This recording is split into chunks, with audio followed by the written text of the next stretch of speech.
Hola, estamos aquí desde las hermosas instalaciones de la Torre K del Hotel Lucerna y tengo un invitado muy especial, no solamente porque lo conozco ya hace muchos años, sino además porque lo admiro. Pedro Ochoa Palacio. ¿Cómo estás, Pedro? Muy bien, Pepe, con un gusto de saludarte. Me encanta Gran gusto. porque tú siempre estás haciendo algo novedoso en materia de cultura, pero quiero que me platiques, ¿por qué te definiste como un promotor cultural? ¿En qué momento dijiste, esto es lo que quiero para mi vida? Creo que ni siquiera me lo cuestioné. No me digas. Cuando desde la preparatoria, cuando se integraron los comités y alguien pedía, bueno, yo la Secretaría General, la parte política, yo dije, la parte cultural. ¿Ah, sí? Entonces me gustaba la organización de los eventos al respecto. Empezar a ver cómo se hacía. No, ni siquiera organizábamos grandes cosas, sino que éramos como receptores de algunos proyectos. La Preparatoria Federal empezaba, se dio la federalización en ese momento y empezaron a llegar colecciones de música clásica, la colección fantástica que se llama Voz Viva de México, de la UNAM, con la voz de escritores. Entonces eso me gustó mucho. ¿Pero era algo que fomentaba la preparatoria? Sí, era algo que fomentaba la preparatoria, sí. Era algo institucional. ¿Y tú de alguna manera te conectaste con algún arte en lo particular, con alguna disciplina en lo particular? Me convertí en un lector de poesía y había un grupo de poesía coral en el cual participé. Digo yo románticamente que aprendí a leer a los grandes poetas al lado de la alberca semiseca del ex casino de Aguascalientes. Claro, porque además en ese momento no estaba reparada. No estaba reparada, formaba parte de las instalaciones de Aguascalientes, pero bueno, era un vestigio, era una ruina, hay que decirlo tal cual. Y ese era el lugar donde ensayábamos.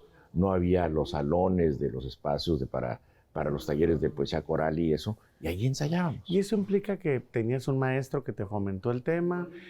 ¿Cómo te fuiste interiorizando en la situación? Hubo una fecha clave en la historia de la preparatoria que luego hizo una resonancia en el resto de la ciudad, que fue el 2 de diciembre de 73. El 2 de diciembre de 73 visitó la preparatoria el presidente de México, el presidente Echeverría. Y ahí se organizó para pedirle la federalización de la escuela. Era una escuela por cooperación, eso quiere decir que los padres de familia, nuestros padres pagaban una cuota. Daban una cantidad. Pero había un movimiento, ahora bueno, como fue un éxito, pues tiene muchos autores ese éxito, ¿no? Sí. Pero como desde los que se subieron al camión, porque los que se subieron al camión, sí. los que hicieron la manta, los que se lo pidieron formalmente, y luego la escuela, evidentemente, con el liderazgo del maestro Ruiz Barraza, toda la tramitología para lograrlo. Pero esa noche en la que yo era mi primer año en la preparatoria, al bajar el presidente, el maestro de ceremonias, que era el maestro Mario Ortiz Villacorta, le dice, queremos que escuche a los jóvenes de poesía coral. Y quizás eso me impresionó mucho, los poetas o los textos que se declamaron esa noche. Te digo noche, insisto en la palabra noche, porque la cita era inicialmente 6, 7 de la tarde y el presidente llegó a las 12 de la noche porque venía a inaugurar la carretera transpeninsular. Ya. Y llegó al recién inaugurado. Con los muchachos ahí de 15, 16 años esperándolo. Al Hotel Palacio Azteca, también recién inaugurado, a una reunión con otros grupos de campesinos, maestros, etcétera. Y dice, ¿qué tan lejos está la preparatoria? Pues tantos, 2 kilómetros. Y se va a pie desde el Hotel Palacio Azteca a la preparación. Imaginémoslo ahora. Sí, claro. No es una situación normal, vamos no a es una situación, digamos, ordinaria, regular, digamos. Entonces eso me impresionó mucho.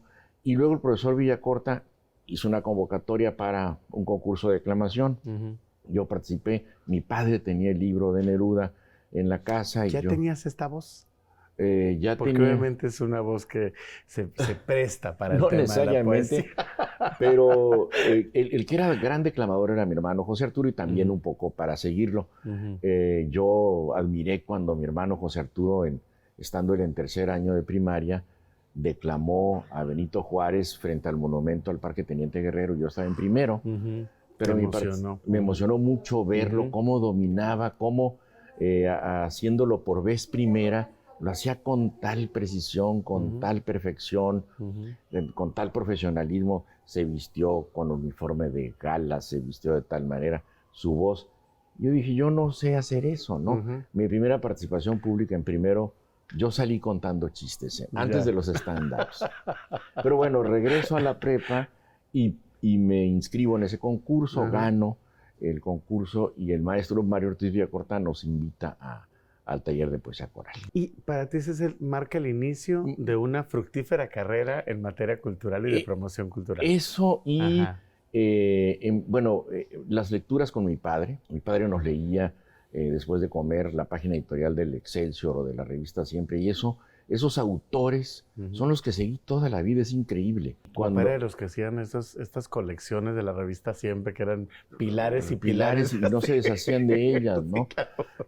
La revista Siempre, la sección cultural de la revista Siempre. El Reader Digest. Exacto. Luego había una revista Sucesos. Ajá. Y cuando llega también el maestro Villacorta en literatura dice, hay que leer, esta es la lista de los libros para leer el semestre, y era 100 años de soledad. Y dije, yo voy a leer 100 años de soledad porque es el libro que tenía mi papá en casa. Creo, Pepe, que lo empecé a leer una noche y no dejé hasta por horas. Los Aurelianos Buendía, después de 10 generaciones, dices, ¿de qué Aureliano estoy hablando? El follaje verbal, la expresión, sí, maravilloso, la construcción verbal de un mundo aparte, ¿no? Entonces eso, dije, yo me quiero dedicar a eso, a promover esto. ¿Tienes una idea de cuántos libros has leído en tu vida? No, es imposible. Imposible. Imposible saberlo porque estoy leyendo los que compré hace unos años. Que no habías tenido tiempo de leerlos, claro. y los compré y decía, a ver, necesito tener completo a tal autor, pero ahora los estoy leyendo con más detenimiento. ¿No? Mira, qué interesante. Con más calma. Yo te reconozco desde el primer momento en que empezaste en bibliotecas municipales. Para mí fue el primer cargo que tuviste así como muy público en el tema cultural. ¿Ahí empezaste? Así es, ahí empecé. ¿Cómo llegaste a ese cargo? Yo me regresé de México por dos razones fundamentales. Una, no tenía chamba, y dos, el temblor de 85. O sea, te hizo regresar. El temblor de 85 me tocó en la Ciudad de México. Qué miedo. Y fue algo muy impresionante. No, por supuesto. Muy impresionante. Fíjate que me salvé gracias a la literatura también, porque acababa de aparecer en librerías El amor en los tiempos del cólera. Entonces yo tenía el 19 de septiembre, mi cumpleaños es el 17, yo tenía el 19 un desayuno en el Hotel Regis. Entonces dije, me voy a levantar temprano para seguir leyendo. Y porque quiero saber qué pasa y poder llegar con Florentino. Sí, ¿no? Sí. No, sabes que a mí ese libro en lo particular, la escena de cuando se cae de la escalera, que está intentando agarrar. No, qué cosa. Entonces estaba leyendo y empezó a moverse.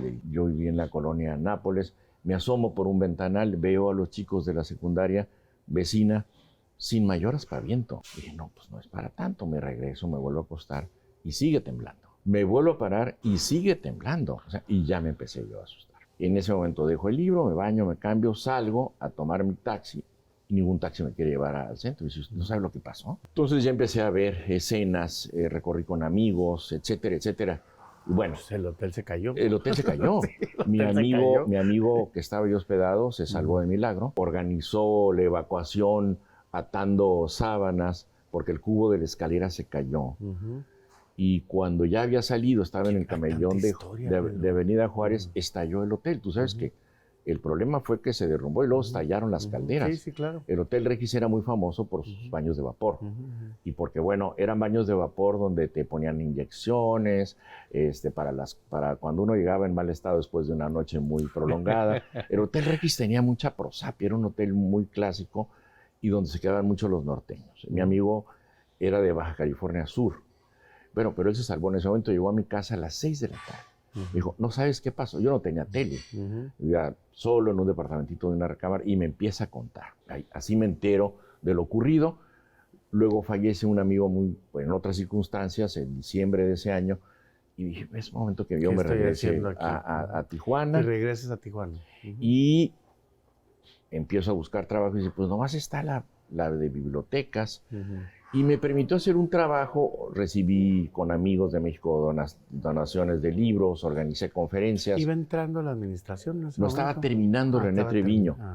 Pero eso me permitió que la administración entrante de Federico Valdés me conociera y ya me invita a ser director de Acción Cívica y Cultural del Ayuntamiento de Tijuana. Me permite organizar los murales del nuevo palacio, son los que actualmente vemos, y organizar el primer grito. 2 autores, 3 autores tenemos ahí. Son varios autores, está Zúñiga, está Cruces, está Rosendo Méndez, son muchos. Rosa María Ávila, hay varios, Okay. hay varios. Rosendo quizás es el único que repite, y otros que conseguía y que invitaba directamente a Federico. O sea, ya hay una nueva pared, ya está ocupada. Me decía, muy bien, presidente. Yo me encargaba ya de organizar. Me quedan 2 espacios. Exactamente. Entonces, me tocó organizar ahí el primer grito y el primer desfile el 15 de septiembre.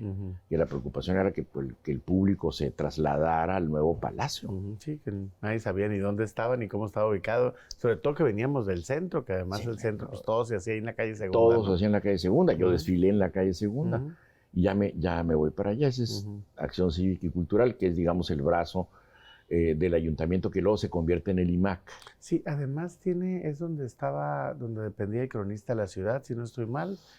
La convocatoria de cronista fue posterior. Ya fue posterior. Me toca ahí crear el comité para el centenario de la Fundación de Tijuana, publicar el libro en 2 tomos de la historia, el panorama de Baja California, perdón, de la historia de Tijuana con David Piñera, trabajé muy cerca del maestro Piñera. Pero cuando fueron los 100 años ya eras director del Centro Cultural, ¿no? Sí, porque porque a mediados de la administración conozco ahí a una persona y me invita a México, me invita a ser su director de audiencias de Presidencia de la República.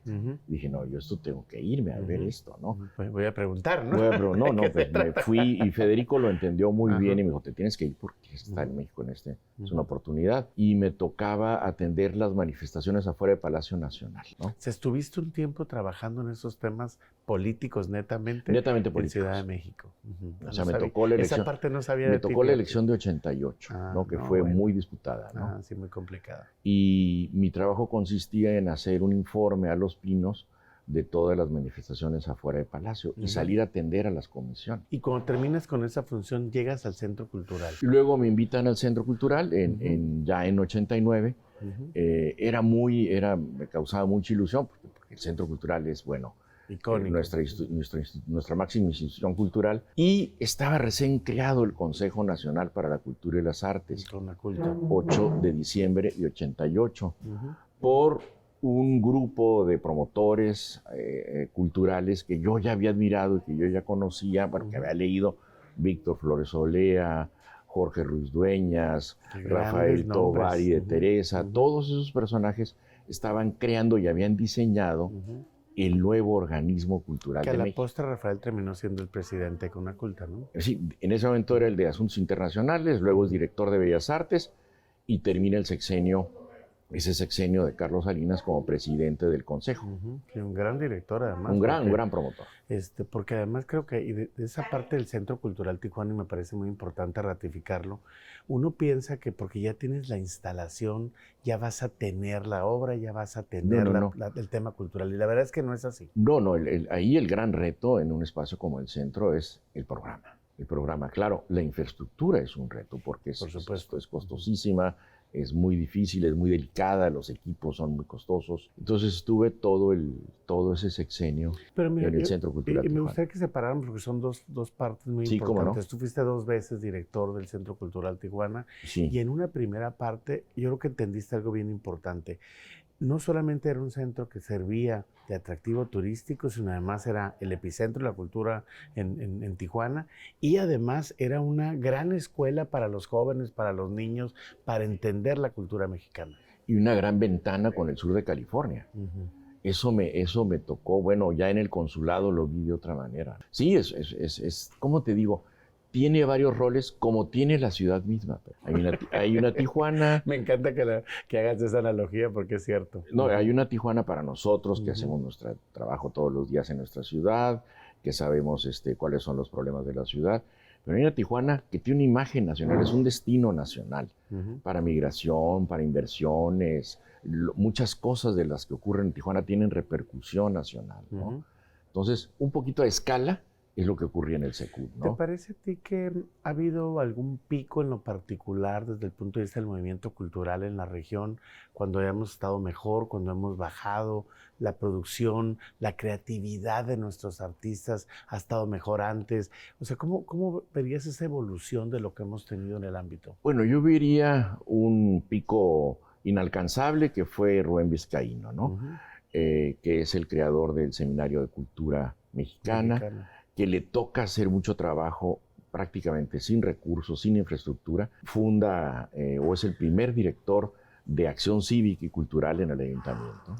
Es el primer director, el que organiza la Junta Patriótica, que se podría haber llamado. Funda también el suplemento cultural del periódico El Mexicano, Identidad. Sí, claro. O sea, tenía esa posibilidad de hacer en varios niveles. También luego se va a la universidad y es el director de extensión universitaria. Entonces yo creo que esa es una generación importante, quienes trabajan con el profesor Vizcaíno, ¿no?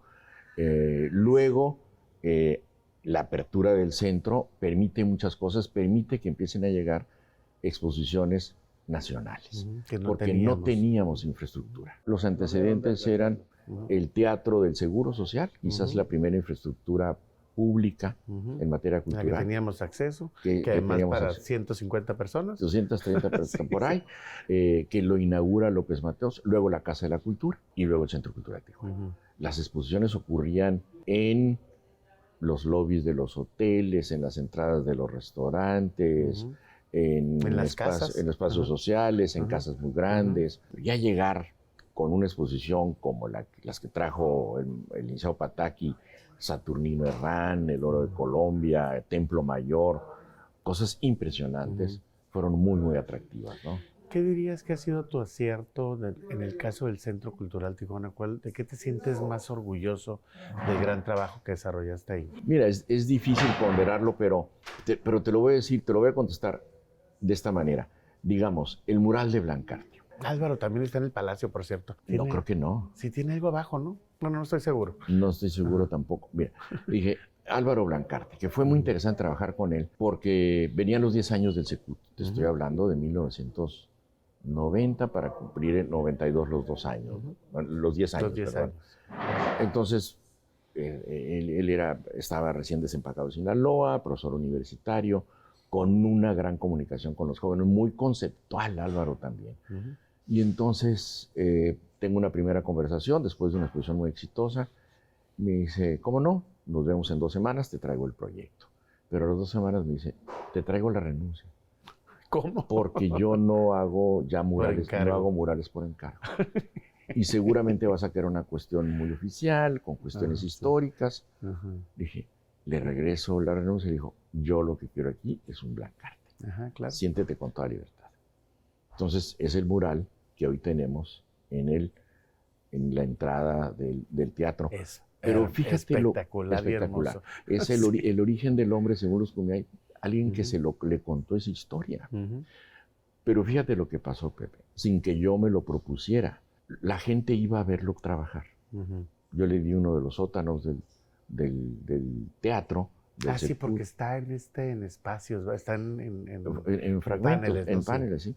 Sí. Entonces la gente lo iba a ver trabajar ahí. Y te hablo de la nueva generación bueno, y ahorita ya no tan nueva. Ruanova, Méndez Calvillo, Luis Moret, que vino de España, lo iban a ver trabajar ahí. Y esa es la nueva generación de pintores.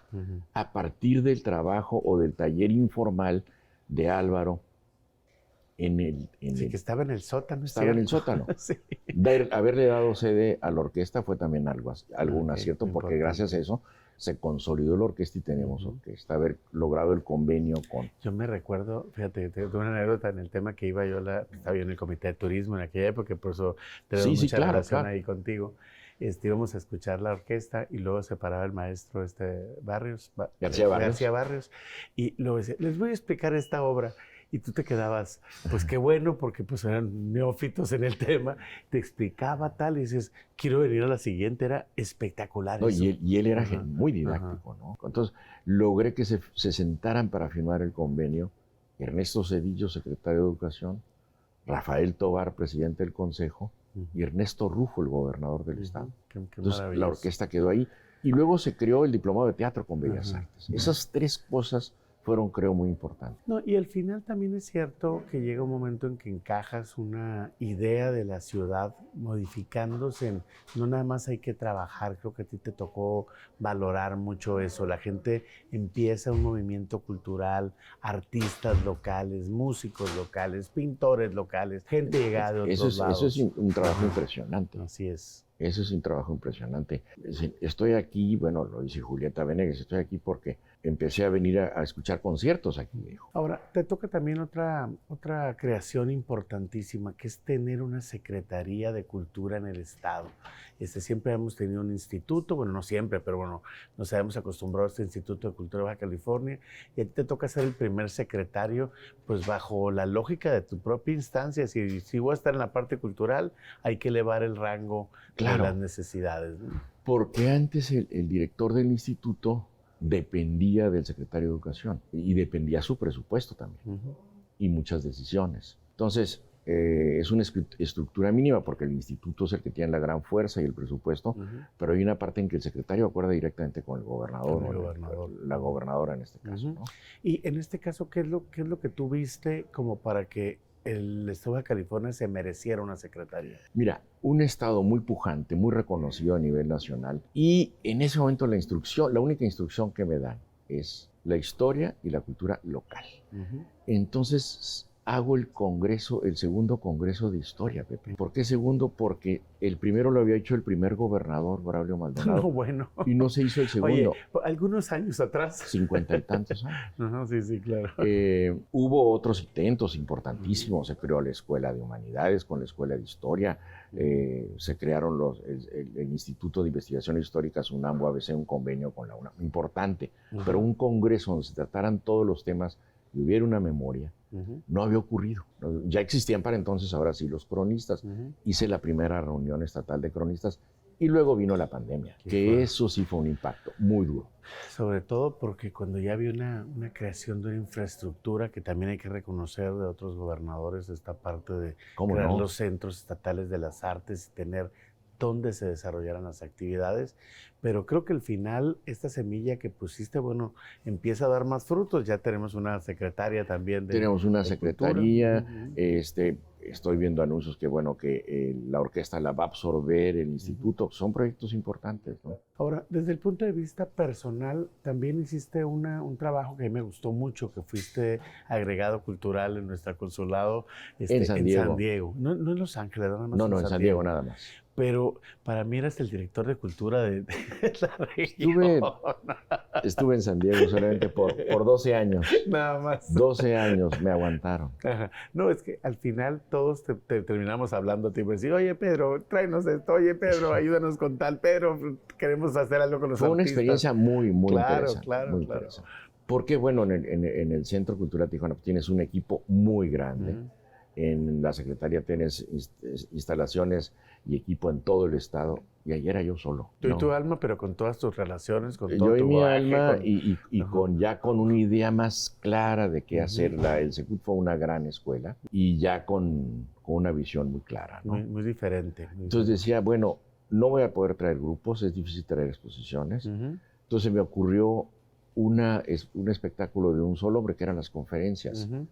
Y aquí les ponía el resto. Entonces le llamé a ese ciclo Los Rostros de México. Sí, maravilloso. Además, casi 70 conferencias. Grandes nombres. Grandes nombres. Vinieron todos, ¿no? Todos, casi 70 conferencias. Ahora, andas ahorita trabajando en un tema que me encanta. Escribiendo, Pedro. Yo escribiendo. Siempre has escrito. Reconoce esa parte. Siempre has pero hecho es otra cosa. Garabato. Es otra cosa. Y ahora estás presentando un libro que además tiene un nombre maravilloso que se llama Y muy tarde comprendí, que además es una canción maravillosa de Juan Gabriel. Una gran canción, así es. ¿Por qué? ¿Por qué presentarlo? ¿De qué se trata esta obra que estás presentando? Mira, Pepe, me puse a escribir a fondo a raíz de la muerte de mi madre. Mi madre murió el 11 de febrero de 2021. Y yo conviví mucho con ella toda su agonía. Por razones que no vienen al caso, yo me había quedado con ella desde el 2020.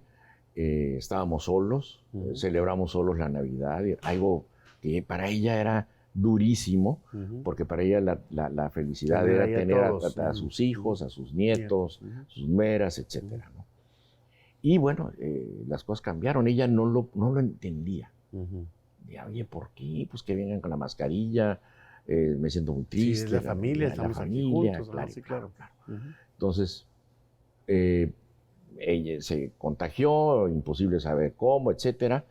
y falleció después de estar hospitalizada quizás una semana, un poco menos de una semana. Entonces, yo me puse a escribir a partir de ahí. Me puse a escribir sobre ella, me puse a escribir algunas cosas que ocurrieron con ella. ¿Con la idea de hacer un libro o con la idea de establecer algunas memorias? Con la idea de establecer unas memorias.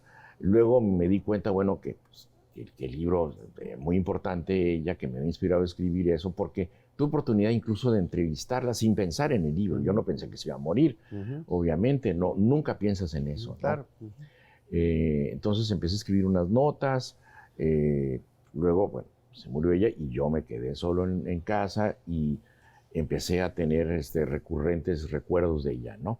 Dije, lo tengo que escribir antes de que se me olvide, porque ya estamos en una edad, Pepe, que las cosas se empiezan a olvidar. Sí, y lo mejor es escribirlas. Lo mejor es escribirlas en ese momento, ¿no?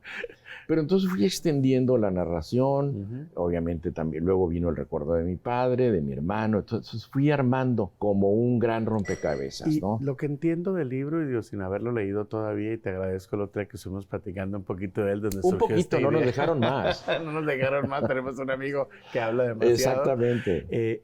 Es una parte de tu historia juvenil, de niño juvenil, ¿no? No es parte de tu historia. Es la historia de mis adulto. padres, es mi infancia, mi juvenil, y termina cuando me voy a México a estudiar a los 18 años. A los 18 años. Eso quiere decir que podemos esperar la continuidad. Vamos a ver cómo... Sí, esa es la idea. Okay. Es la idea, porque hay mucho interés. Bueno, hay interés, o hay poquito interés. Hay interés y hay que ser objetivo en de esto. De algunos amigos, familiares cercanos, dicen, oye, a ver, ¿cómo es que llegaste 2 veces? ¿Cómo fue la relación con Carlos Fuentes? ¿O cómo lograste tal exposición? Bueno, hay que rescatar esas memorias. Hay mucho material que tú tienes precisamente a partir de esta vida fructífera que has tenido, porque creo que hay que calificarla de esa manera, una vida fructífera, en la que finalmente... Digo, tienes una preparación como joven, como niño, como joven, en la que te marca. Es evidente que es un tema de marcarte. Te acabas de platicarme algunas historias. Sí, claro, que te va marcando. Pero falta la parte, obviamente, en la que canalizas todo ese conocimiento y pues habrá mucho que aprender porque las tripas siempre son interesantes. Muy interesantes, muy interesantes. Mira, volviendo a este libro. Hice una estructura, son 30 historias o 30 pequeños cuentos o 30 relatos que están relacionados entre sí, son los mismos personajes. El personaje atraviesa los 30 apartados y, digamos, una anécdota la tomé y la amplié. Hice una historia en torno a ella. ¿Pero es biográfico o está novelado? Es una novela. Está novelado porque, bueno, digamos, narro el encuentro de mis padres, que bueno, yo no estuve ahí. Entonces, tengo versiones, mi padre murió hace 30 y tantos años, mi madre más reciente, pero lo reconstruí gracias a la literatura, porque yo sabía cómo hablaban ellos, y cómo pensaban, y cómo actuaban en ciertas circunstancias. Entonces, lo armé en base a esos recuerdos y en base al conocimiento que yo tenía de ellos. ¿Vas a estar presentando el libro en varias partes? ¿Traes un programa anual? ¿Qué es lo que vas a hacer con ya lo presentamos en Tijuana, ya lo presentamos en San Diego, sigue Ensenada, el 21 de marzo, y luego en abril quiero hacerlo en la Ciudad de México. ¿Ferias de libro? Ferias de libro todavía no. Vamos a ver qué respuesta tiene el público, ¿no? Porque ya se empezó, el libro empezó a circular el 2 de febrero. Apenas me están hablando algunos amigos a hacerme sus comentarios. Oye, pero tienes todas las relaciones para estar en todas las ferias de libro de este país, no me digas que no. Pero vamos a ir gradualmente, Bueno. Mira, el libro yo tenía, ya cuando lo terminé, me sometí a un proceso que yo desconocía, que es el del autor. Tratar con el diseñador editorial, tratar con el diseñador gráfico, tratar con los autores de los textos de presentación. Y a pesar de que habías producido para otras personas. Sí, pero no es lo mismo para ti mismo. Publicarle que ser el que va a publicar. Y lo hice totalmente independiente. Quise someterme a esa experiencia y fue muy grata. Y a pesar de que es completamente creación individual, evidentemente al final termina siendo una obra colectiva. Mucha gente participa. Pedro, se nos fue el tiempo volando. Hombre, volando. Muchísimas gracias. La historia. Creo que hay mucho que aprender, hay que leer el libro pronto. Por supuesto. Por supuesto, recomendarlo a nuestros amigos y toda la gente que te queremos, que te Muchísimas reconocemos gracias. como un gran promotor y un hacedor de la cultura baja californiana. Muchas gracias. Que espero que sigas incidiendo en ella por muchísimos años más. Gracias. Muchas gracias por habernos acompañado platicando con Pepe Velar, con Pedro Ochoa Palacio.